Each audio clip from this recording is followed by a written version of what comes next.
This morning I wanted to do a cold startup video so that these procedures can be refreshed here anyway. So to start, this is the Allis 185 once again, and to start it, if at all possible, I want to have it out of gear. And before the starter will even engage, you have to have the clutch in. Okay, so clutch is going to have to be in. The key will have to be on, and then with the clutch in, the key on, PTO off, then you can engage the starter. But first, let me just talk a little bit about cold starting. Diesel engines have notoriously had a problem starting in the cold. I won't go into the whys on that right now, but gasoline engines have always started better in cold weather. The diesel engines today, the modern ones, tend to have glow plugs, and they do a lot better job with a cold start. But with these older ones, or if your glow plugs aren't working, it's really key that you plug it in. So plug it into an electrical outlet with an extension cord. I use a timer, just a cheap $10 timer on mine. The heaters, the block heaters, don't draw a whole lot of amps, so that works just fine. And if I know that I'm going to want to use this at 8 o'clock tomorrow morning, I'll typically set the timer so it'll come on something like 6. So it's nice and warmed up and it starts really easy. Last night only got down into the 50s, and it's already in the upper 60s this morning, so this thing will probably fire right up. But if it is cold, plug it in if at all possible. If you can't plug it in or having a hard time getting it started, then you might have to use some kind of a starting aid. I always keep some starting fluid here with me on this tractor, because every once in a while I need to give it a shot of that. Often it's referred to as ether. This thing starts well enough that I just give it a shot underneath the intake. The intake is the big round stack coming up in the front on this tractor. I just give it about a 2-second squirt of ether up underneath that, and then immediately hit it, and it's always fired right up for me.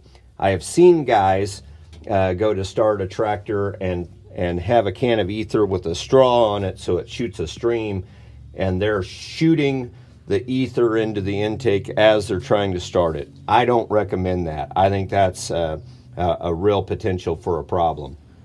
But I have seen it done and seen it work in an emergency. But I give it just a shot of ether, and if I have to, and then hit it, and it's always fired right up. One other thing I wanted to add before I forget to say something about this.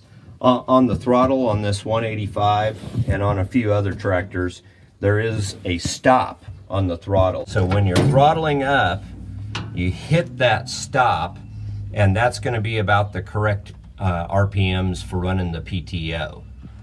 Then if you need more RPMs for whatever reason, you lift the throttle, and that moves it around the stop, and then you've got a little more throttle left. Also on the throttle on this, there's about that much movement in the throttle where you're doing nothing.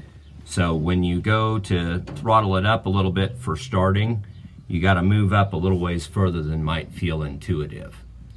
So now I'm actually going to start the tractor. So making sure it's in neutral, okay, clutch in. My throttle is about in the position where it'd be for 1200 RPMs. Key on. My starting aid doesn't work. That'd be another way of getting ether into the engine, so I'm not even going to mess with the starting aid.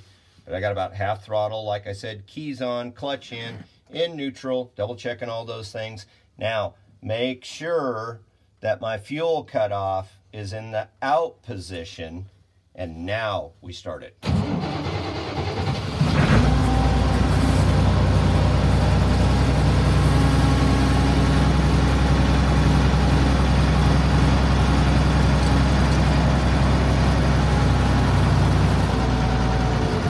After I get it started, I want to leave it running at relatively high RPMs, over 1,000 for sure, for several minutes to make sure that it gets warmed up. If you idle it way down, you're your engine's not warming up correctly. You're not getting the cylinder head temperature where it needs to be to keep a diesel running well. So it's going to run rough for longer. So let it idle up over between 1,000 and 1,200 RPMs for best results. The other thing I would say right now is we're talking about engine RPMs. When you're working a diesel tractor, you generally want to work it in that 12 to 1,500 RPM range for best results at a minimum. They're built to run in higher RPMs for general work, and they're more fuel efficient in those, that 1,500 RPM range, more fuel efficient than they are at lower RPMs. So you're better off running it at 1,500 RPMs in a higher gear for light work than you are running it at 1,000 RPMs in a higher gear, higher gear. 1,500 lower gear rather than 1,000 in a higher gear. When you're working it hard, obviously you want to be running up there in that 2,000 RPM range, up around the PTO RPMs if you're working it hard at all. You don't ever want the engine to feel like it's straining.